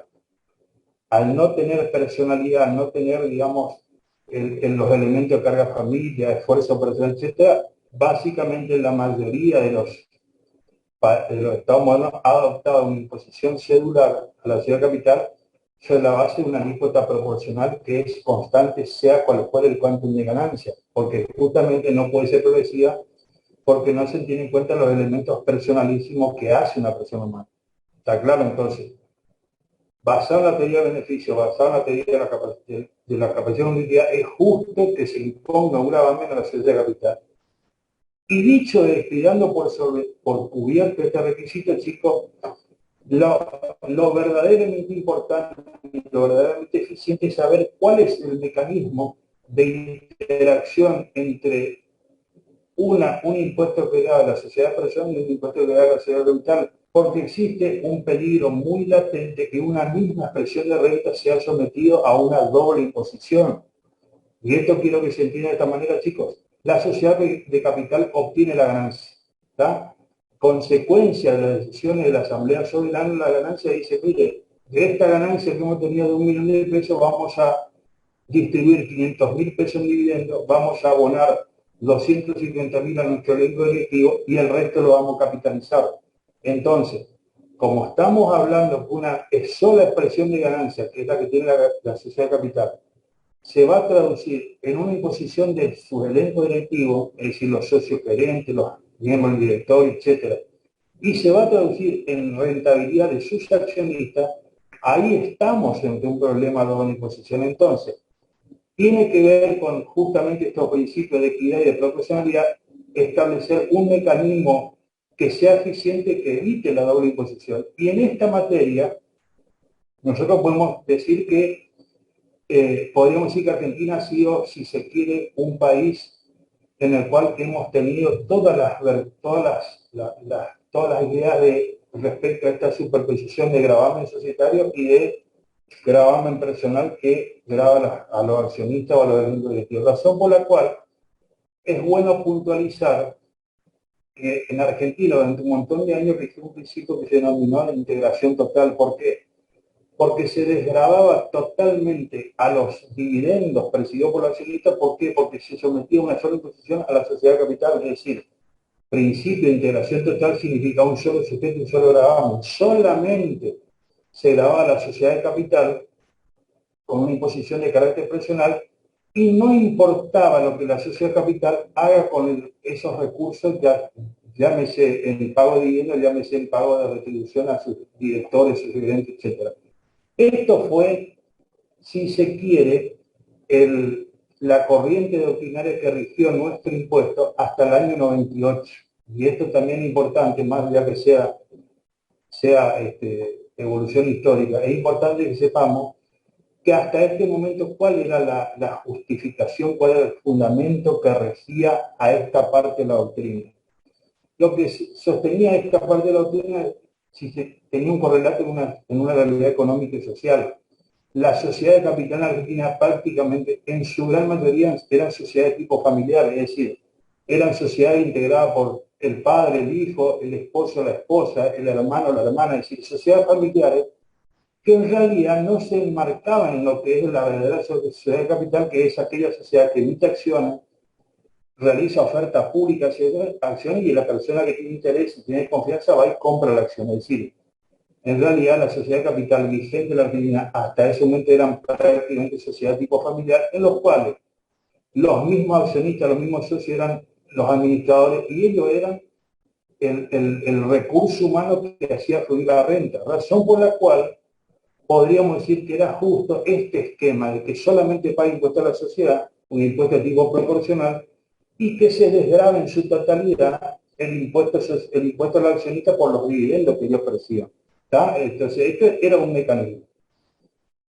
Frente a este mecanismo tenemos la otra teoría, que es lo que se denomina sana doctrina, que se interactúa un poquito en el sentido que si justamente la sociedad de capital tiene una renta, pero el beneficiario final de esa renta son sus integrantes, llámese accionistas, socios, etcétera, es bueno combinar las características personales con personalidad social de los beneficiarios, es decir, que los sujetos pasivos que reciben dividendos paguen bajo el esquema progresivo y con las decisiones personales que la ley garantiza, pero al mismo tiempo que la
Recording in progress.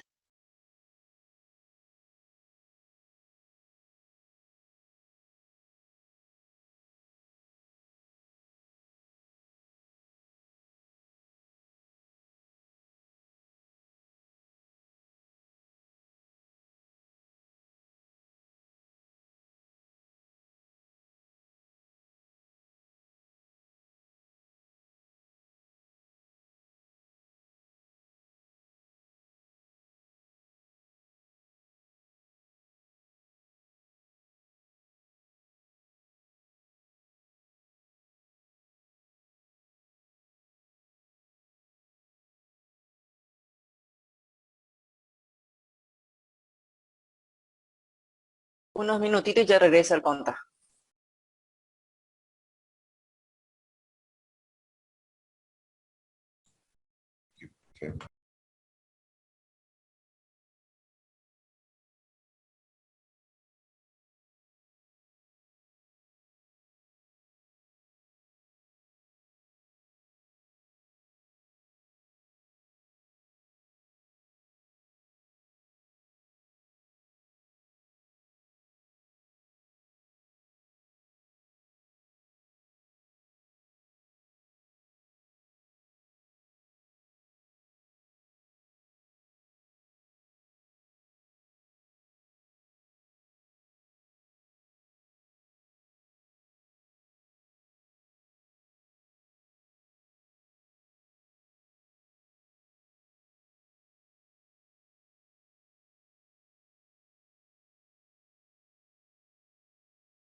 Buenas. De vuelta, profe.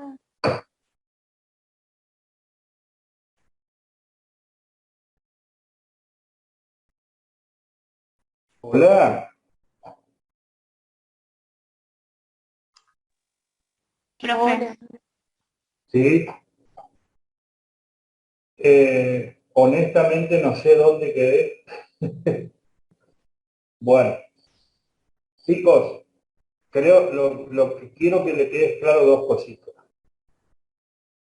Por la teoría de beneficio y la teoría de la capacidad contributiva es equitativo imponer a la sede capital con un gravamen que se diferencia del gravamen de tipo progresivo que afecta a las personas humanas. ¿Estamos de acuerdo? Entonces, por la teoría de beneficio decimos que la sociedad recibe los beneficios en las mismas condiciones que la persona humana, es decir, la sociedad recibe el beneficio de la educación, de la salud, de la seguridad, información calificada que le permita ayudar a la toma de decisiones, es decir, la sociedad indirectamente por los recursos humanos que forman parte de ella recibe los beneficios que amerita que se encuentren alcanzados por este tipo de inversión. Y también del punto de vista de la capacidad contributiva, porque si bien la sociedad directamente no es capaz de tener el uso y goce del disfrute de la renta, sí lo puede hacer indirectamente por los niveles de decisión que toma, es decir, la sociedad es la que dispone mediante sus asamblea soberana accionista, mediante su reunión de socios, cuánto se abona de dividendos, cuánto se remunera a su beneficio, razón por la cual de manera indirecta la sociedad también tiene el disfrute de esa expresión de renta, razón por la cual en ambos sustentos nosotros respaldamos que es justo y equitativo imponer con este gravamen en la sociedad de capital. Dicho esto, sobreviene, si nosotros defendemos esta postura, sobreviene un problema, que el problema deriva de la doble imposición. ¿Por qué? Porque va a haber una expresión de renta obtenida por la sociedad y otra expresión de renta que es la que reciben sus integrantes, llámese accionistas, socios, etcétera, que también van a estar sometidos a una imposición de carácter progresivo, razón por la cual lo relevante, los fundamentales saber cuál es el esquema de integración que rige entre este impuesto societario y el impuesto personal que grava a los beneficiarios finales de renta, o sea, las personas humanas que forman esos cuerpos societarios. Y acá tenemos un abanico enorme de posibilidades en las cuales nosotros vemos, y acá sí que hablamos del sistema argentino, que durante una buena parte, por no decirlo de superación hasta el año 98, Argentina tuvo básicamente un esquema que se denominó de integración total. ¿Por qué? El único sujeto sometido a la inversión era el sujeto societario.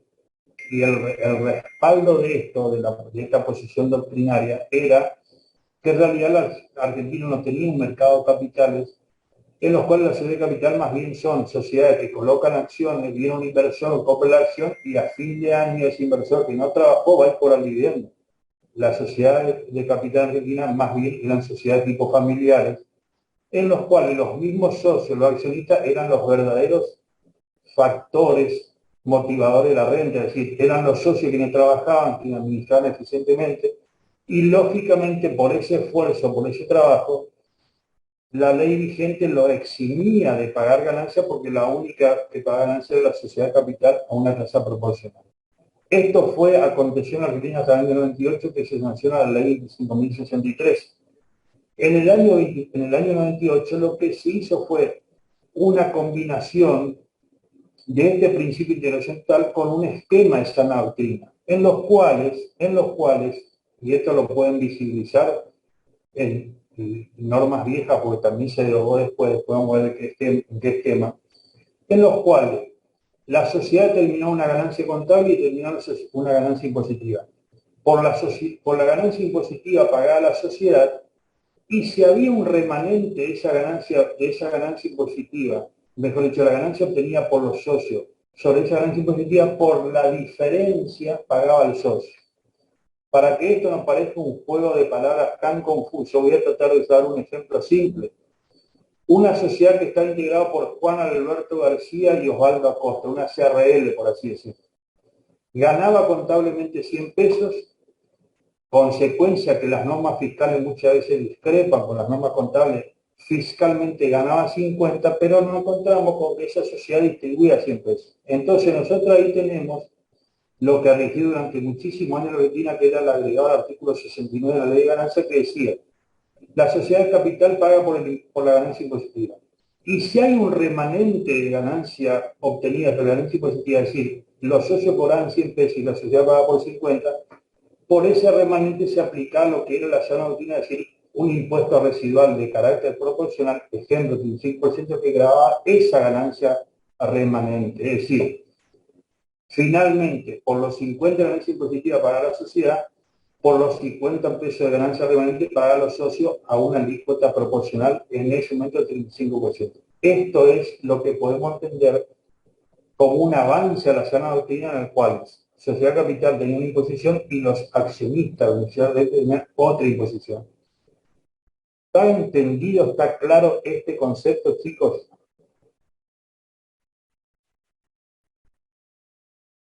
¿Será que puede dar otro ejemplo? Yo no entendí lo de impuesto residual. A este esquema, en los cuales la sociedad paga por la ganancia impositiva y los socios pagan por la ganancia obtenida que excede esa ganancia impositiva, se le denominó principio de separación parcial. ¿Y por qué separación parcial? Vuelvo al enfoque. La sociedad ganó 100, pagó impuesto por 50 por mecanismo de ajuste de la ganancia contable, la ganancia impositiva, y distribuyó 100. Entonces, ¿en qué podemos decir que existe la sana doctrina y que no es doble imposición? Vuelvo al enfoque.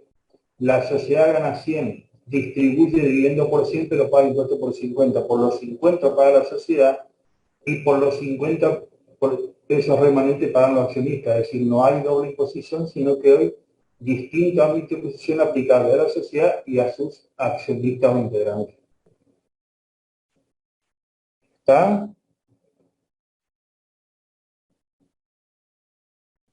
Hola. Sí, profe. Sí, profe. Bueno, chicos, esto que yo les dije del año 98,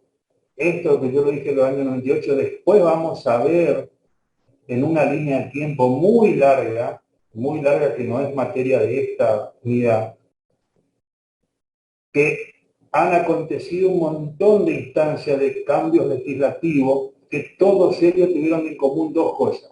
Primer dato fáctico, cada tema legislativo respondió a la idea económica vigente en ese momento. Primer dato.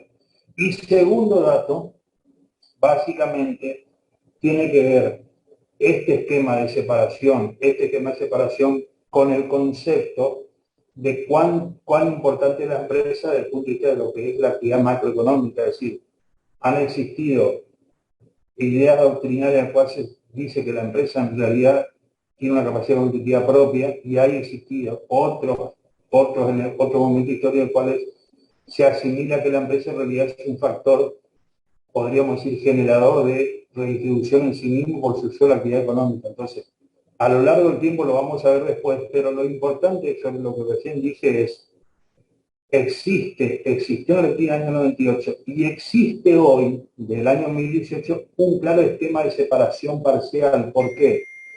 Porque la sociedad paga por la totalidad de su ganancia hoy un 30% y el accionista paga por el dividendo percibido un 7%, razón por la cual después vamos a ver toda la evolución histórica y de cada uno vamos a sacar nuestras propias conclusiones, razón por la cual hoy tenemos claramente un esquema en el cual la sociedad paga por la utilidad obtenida y el mecanismo es claramente un mecanismo por inversión en el sentido que se estimula en la no distribución de dividendos. ¿Por qué? Porque si a la imposición de la sociedad de capital de un 30%, yo le agrego la imposición de dividendo al 7%, lógicamente va a haber una reforma que del 35 bajó al 30, después del 30 bajó al 25, pero si ese estímulo a la baja impositiva no se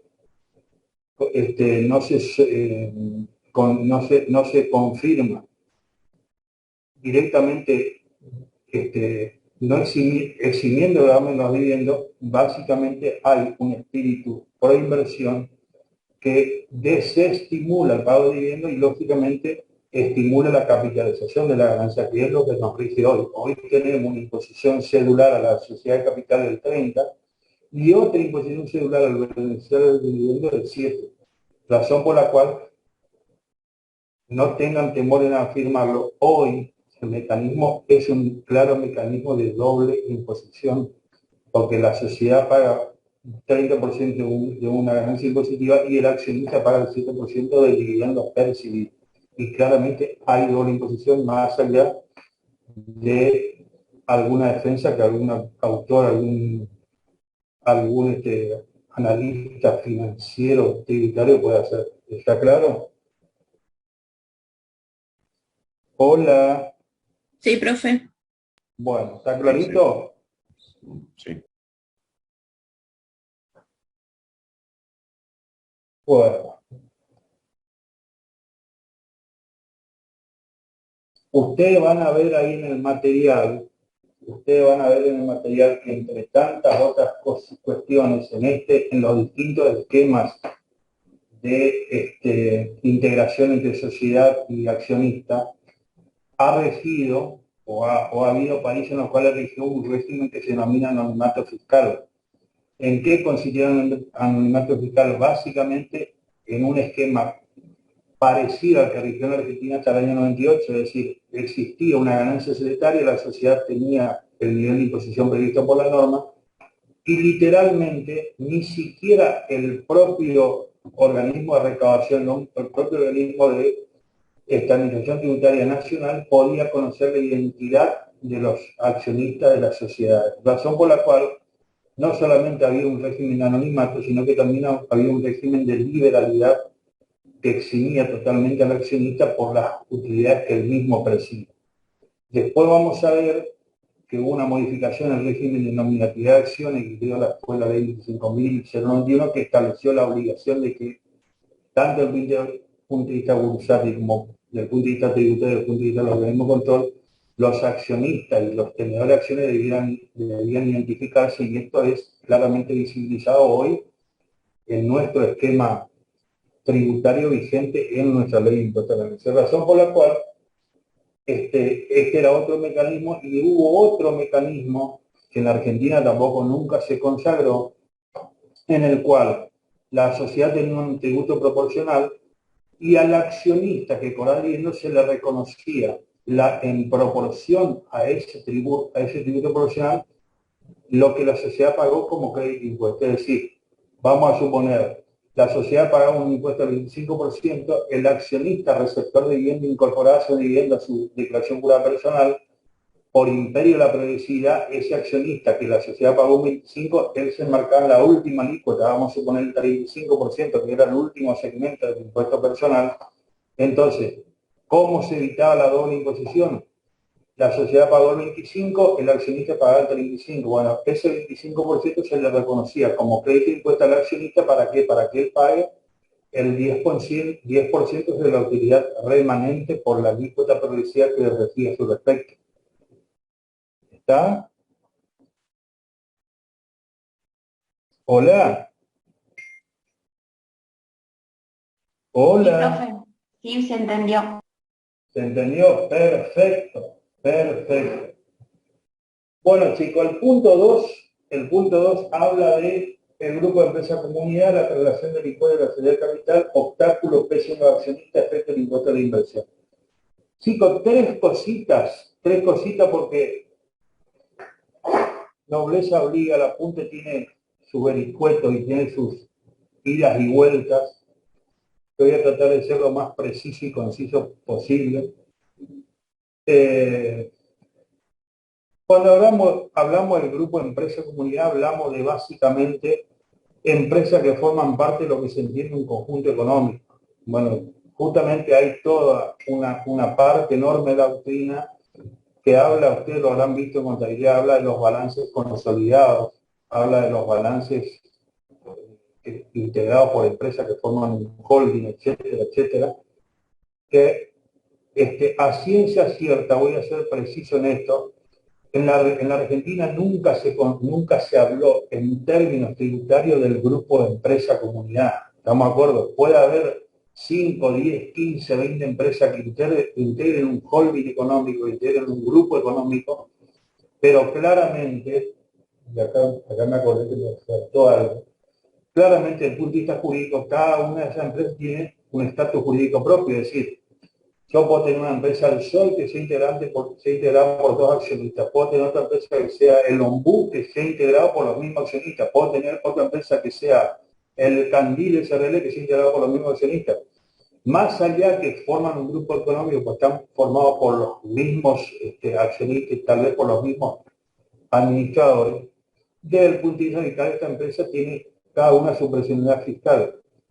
Y acá me olvidé de algo que hablábamos en el punto 1, que es cuando una empresa se constituye, desde cuándo nace su personalidad fiscal. Y esto está claramente consagrado en la ley de impuesto a la ganancia, en el sentido que una sociedad nace desde el momento en el cual se celebra el respectivo contrato o se hace el acta fundacional. ¿Por qué es importante destacar eso? Esto entiendo yo que ustedes lo habrán visto, que hay un interregno de tiempo muchas veces muy largo, entre que una sociedad se forma, se firma el contrato, se redacta el estatuto, se hace el acta fundacional, hasta que esta empresa cubre todos los requisitos del organismo contralor, llámese persona jurídica, llámese registro público de comercio, llámese IGJ en Buenos Aires, y esa sociedad es admitida legalmente. Lo importante que tengo que saber, chicos, es que fiscalmente una sociedad, un contrato se firma hoy, que es 19 de octubre del año 2021, bueno, fiscalmente desde hoy esa sociedad tiene personalidad fiscal, razón por la cual esa sociedad desde hoy es sujeto pasivo del tributo por la ganancia que de ella se devenga, con prescindencia de todo el interregno de tiempo que dure la regularización o la aceptación de esa sociedad como sujeto legal por los organismos contrarios, como sea el registro público de comercio, como sea persona jurídica, como sea el IGJ. ¿Está claro esto? Entonces, respecto al grupo de empresa comunidad, lo relevante es que entendamos que más allá de los grupos económicos a los cuales pertenezcan, las sociedades tienen personalidad fiscal propia. Y después, la otra cuestión que se refiere al segundo punto es, nosotros tenemos, también acá nos introducimos concepto de las finanzas públicas, nosotros tenemos dentro de los géneros de impuestos una clasificación básica que es impuesto de carácter directo e impuesto de carácter indirecto. Cuando decimos directo podemos decir que hablamos de dos puntos de vista. Un impuesto directo cuando expresa una manifestación perfecta de capacidad contributiva. Claramente el impuesto a la renta o impuesto a la ganancia. ¿Está? El impuesto a la renta y impuesto a la ganancia es un impuesto directo porque expresa claramente una expresión perfecta de capacidad contributiva. Y también podemos decir que los impuestos son directos e indirectos según cuál sea la posibilidad de ser trasladado. Cuando yo digo ser trasladado, digo que puede ser trasladado un impuesto hacia los demás factores del circuito económico mediante el mecanismo de precio, ¿está? Y en esta materia tenemos que decir que difícilmente el impuesto a la ganancia puede ser un impuesto que sea trasladable, ¿está? No puede ser trasladable normalmente a precios. Segundo. Hola, Betty. Hola. Recording stopped.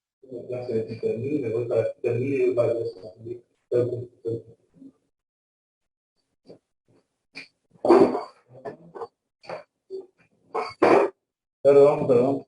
Era un cliente. Bueno, Recording in progress. entonces, chicos, para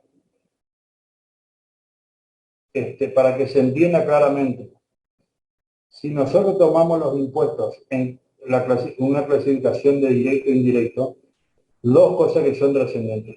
El impuesto a la ganancia es directo claramente porque representa una manifestación perfecta e inmediata de capacidad contributiva, está claro.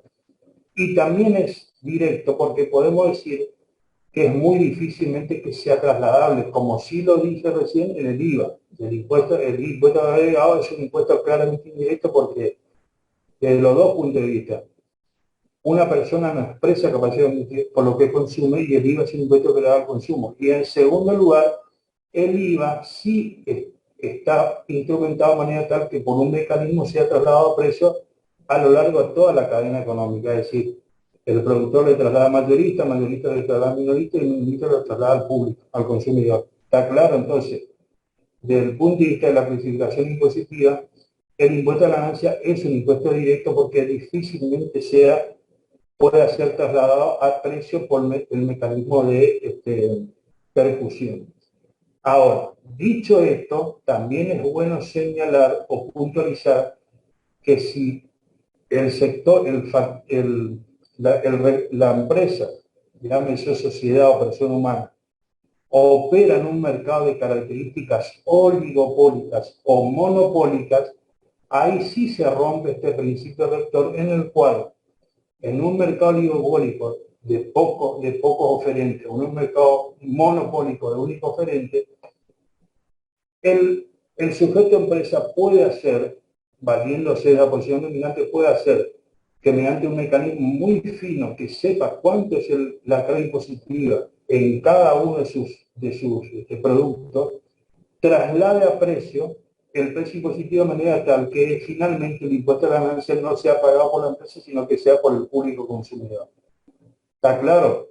Y en segundo lugar, también bajo una esfera dominante, esta gran empresa que tiene una capacidad contributiva enorme puede decir, mire, nosotros somos únicos demandantes de un insumo de la producción, que es la única empresa que nos provee a nosotros y de los cuales nosotros somos nuestro único demandante, razón por la cual yo puedo trasladar el precio del impuesto no hacia adelante a precio, sino que puedo trasladar hacia atrás a un factor de la producción como serían mis proveedores. Es decir, bajo un mercado oligopólico, monopólico de este factor dominante, la empresa de la que estamos hablando puede trasladar impuestos hacia adelante a nivel de precio al consumidor o hacia atrás a un factor de su producción como ser su proveedor.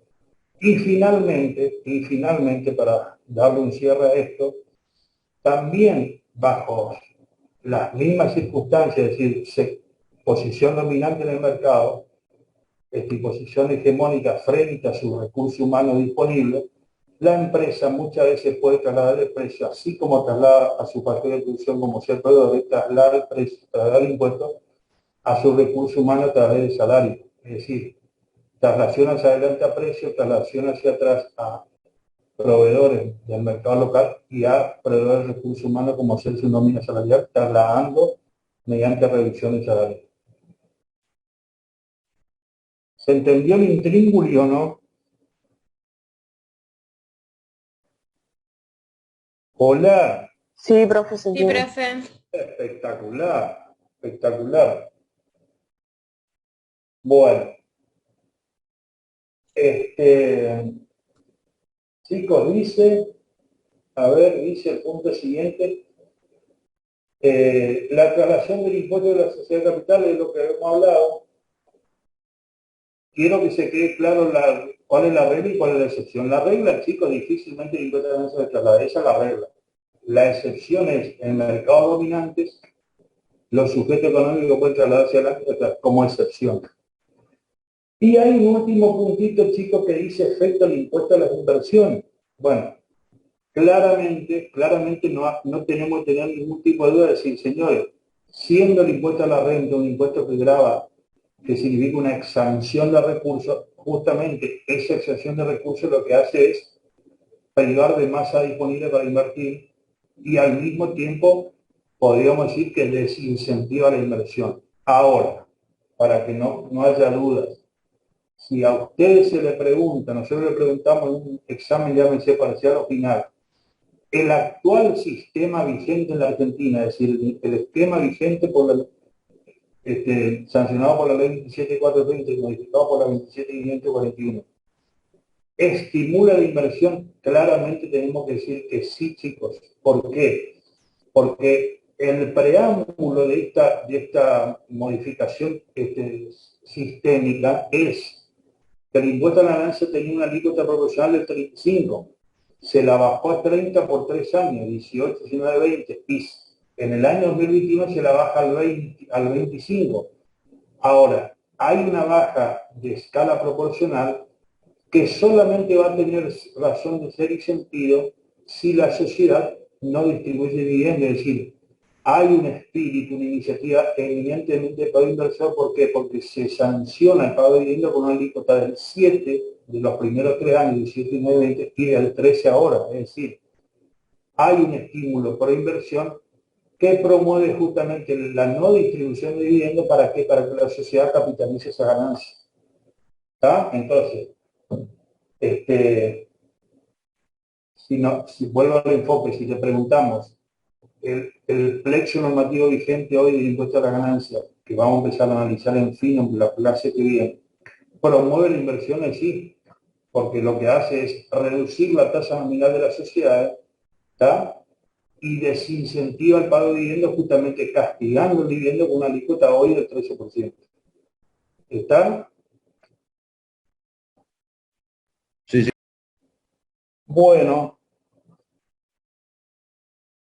Chicos, ¿preguntas?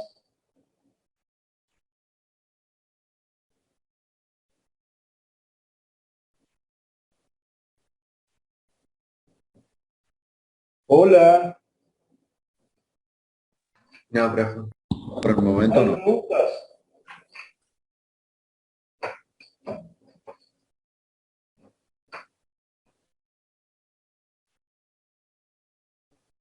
No, profe, para mí que se entendió todo. Bueno, voy a ser honesto con ustedes. Yo ya les di la unidad 3, pero honestamente no la repasé.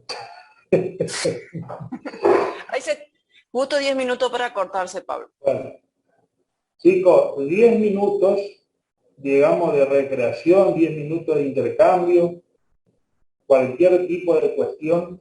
Les aclaro dos cositas que son importantes, chicos, y significativas. Primer cuestión, la semana que viene yo le voy a difundir ya oficialmente cuál va a ser el cronograma de exámenes parciales y recuperatorios. ¿Estamos de acuerdo? Ahora, dos datos que son certeza absoluta. Primer certeza absoluta, vamos a hacer el primer parcial al finalizar la unidad 5. Nuestra materia tiene 10 unidades, cuando terminemos las 5 tomamos el primer parcial. Es decir, vamos a desarrollar todo el programa hasta la unidad 5, vamos a tomar el parcial, después vamos a desarrollar hasta la unidad 10. Terminados los dos parciales vamos a tomar un recuperatorio. ¿Está claro? Terminado el primer parcial tomamos un recuperatorio que va a ser el único. Razón por la cual queda claro, chicos, queda claro que quien salga mal en los dos parciales literalmente pierde la materia. O sea, va a perder su condición de regularidad. Lo que no es óbice no quita el derecho que cada uno pueda rendir libre. Respecto a lo cual siempre tenemos la misma sugerencia, la misma recomendación. Si rindiendo dos parciales han tenido dificultad para aprobar la materia, es mucho más difícil rendir un examen libre que es teórico práctico, ¿está? Entonces, respetamos absolutamente el libre albedrío, el derecho que cada uno tiene a rendir libre, pero esta es una materia que por su propio contenido es más que difícil rendir libre y aprobar. La historia así lo expone. Entonces, a modo de cierre de parte nuestra, chicos, terminamos la unidad 5, primer parcial, desarrollamos toda la unidad 6 a la 10, segundo parcial, y ahí al toque recuperatorio. Lógicamente estamos en un plazo muy exiguo de tiempo, razón por la cual vamos a seguir dando la clase de la unidad 5, que vamos a terminar dentro de todo un margen razonable, y eventualmente nos tomaremos o clases refuerzo, clases complementarias para terminar el programa. La consigna, la obligación y nuestro espíritu es terminar de desarrollar todo el programa. ¿Estamos de acuerdo? Una aclaración, Pablo, que quería hacer es que lo que me dijeron es que no hay suspensión de clases en la semana de los exámenes. Así es.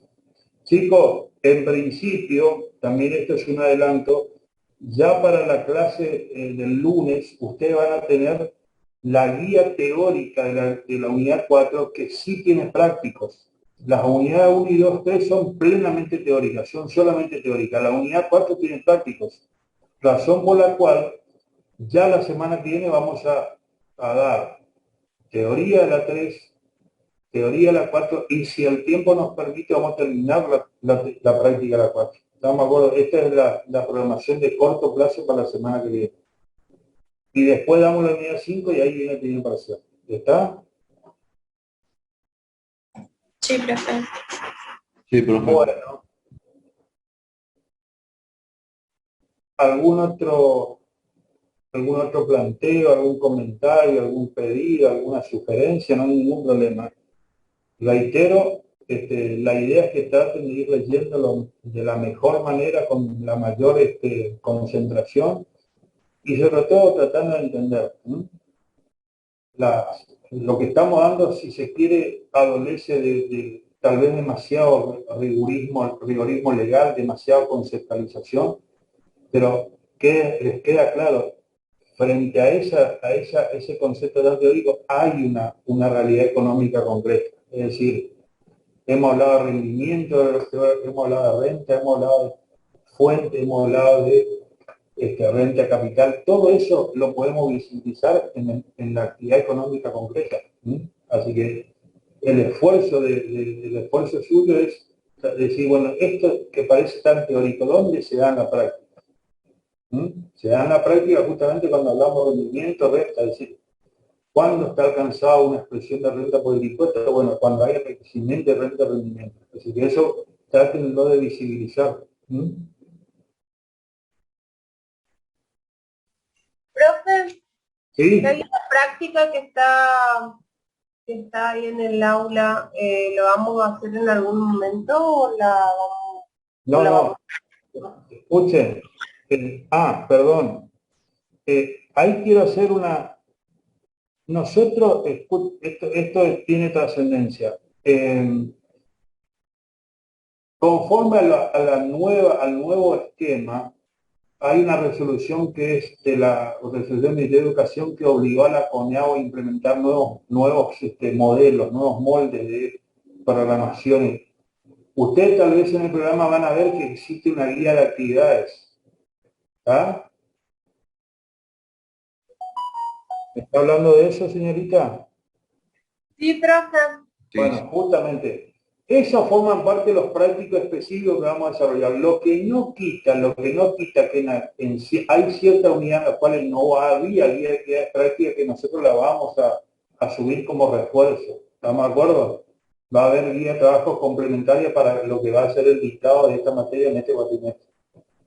Pero básicamente la plataforma práctica son las que están en la guía de actividad que ustedes ya tienen a disposición. Lógicamente que prima fácil no estarían en condiciones de resolverlo, porque necesitan cuanto menos ver el esquema que nosotros vamos a aplicar en clase. ¿Está? Sí, profe. Sí.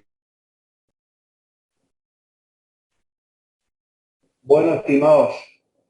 ¿Damos por finalizado entonces, Pablo? Sí. Hasta el ¿Algún- lunes que viene, entonces, alumnos. ¿Alguna pregunta más, chicos? Bueno, excelente fin de semana para todos y bueno, a Siendo estudiar, martes. a estudiar, bueno, pero ya no los vemos más para hasta el lunes. A estudiar. A estudiar a conciencia, ¿puede ser? Sí, profe. Hasta Sí, luego. profe. Hasta luego. Chao, hasta luego. Entonces, Chao. buena semana. Buena, Chao, chao. Igualmente. buena semana y buen fin de semana, para no ser tan exagerado. Hasta luego. Chao. Muchas Chao, gracias. chao. Recording stopped.